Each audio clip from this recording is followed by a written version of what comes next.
Hoje eu trago o testemunho de conversão de um cientista judeu, o Dr. James Tour.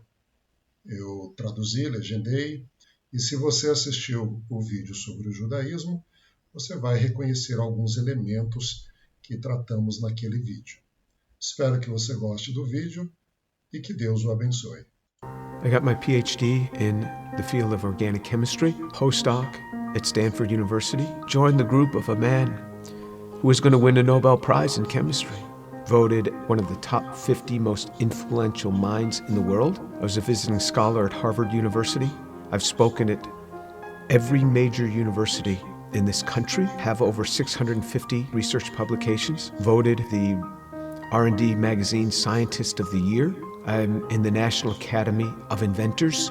I'm a member of the American Association for the Advancement of Science, over 120 patents, started 7 or 8 companies.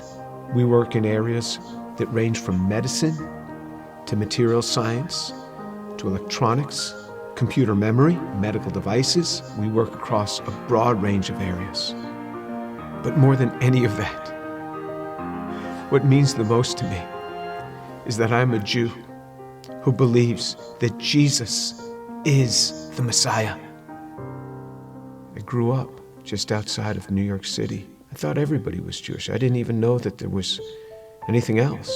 I had no particular interest in that, other than when all my friends were getting bar mitzvahed or bat mitzvahed, and then I would attend, of course, every week. There was never really any excitement for me. I remember once I even tried to talk to a rabbi. He just brushed me off.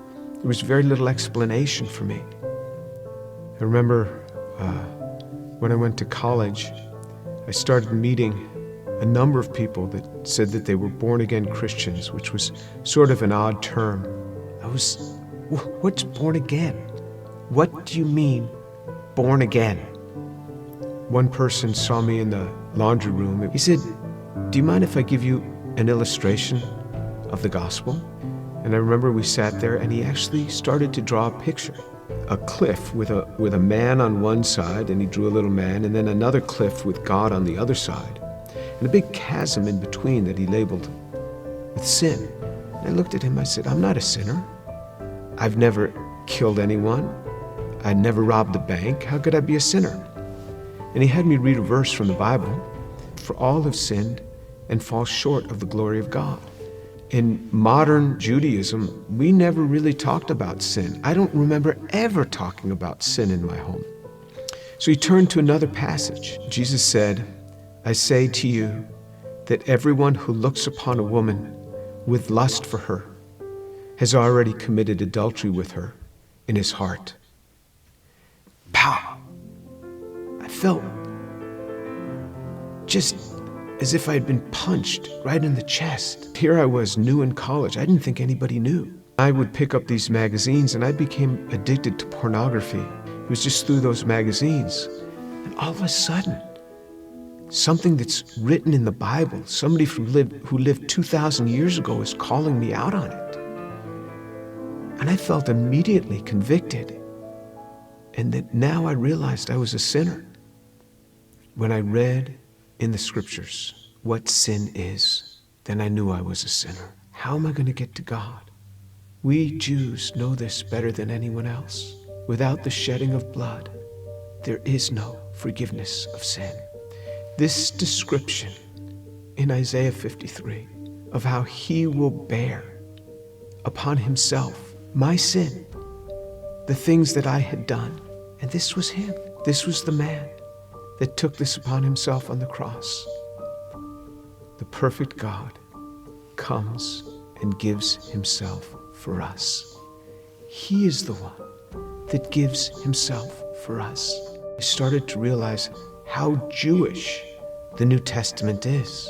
This book is so Jewish. The New Testament is so Jewish. It's all around Jewish people. And then on November 7th, 1977, I was all alone in my room. The realization that Yeshua is the one who died on the cross.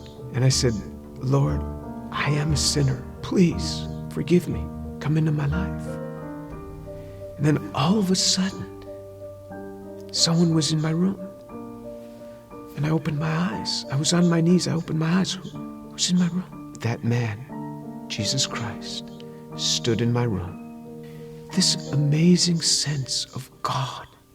Jesus was in my room, and I wasn't scared. All I started doing was just weeping. The presence was so glorious because he was there in my room on that day. And I didn't want to get up. And this amazing sense of forgiveness just started to come upon me. That was him. Finally, I got up. I didn't know what to do. I didn't know who to tell. Here's this Jewish kid from New York City. What am I going to say? My cousins were shocked. How could you do that? You're Jewish. Telling my mother how I had invited Jesus into my life. She didn't say much. She was weeping. She told my father they weren't happy at all. And she said, I don't blame them for killing Jesus after the things that he said. Who is he to come against these religious leaders that have dedicated their lives to helping people and to tell them that they are whitewashed tombs? Who is he, this young man in his 30s, to say this to these scholars? He got what he deserved. And my mother's a very deep, pensive, careful reader. She read from Genesis right on through the Tanakh, the whole thing. When she got done, I said, what did you think? She said, God warned us over and over again. He warned us. When my daughter was about 15, my mother and father came to visit us. At one point, my mother went into her room for several hours. She came out. She said, quite a young girl you have. She talked to me for a long time.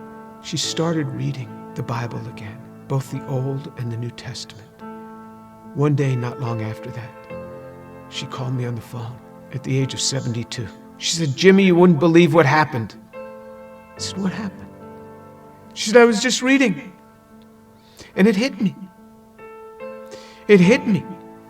The way he gave his life. I believe it now. Jesus is the Son of God.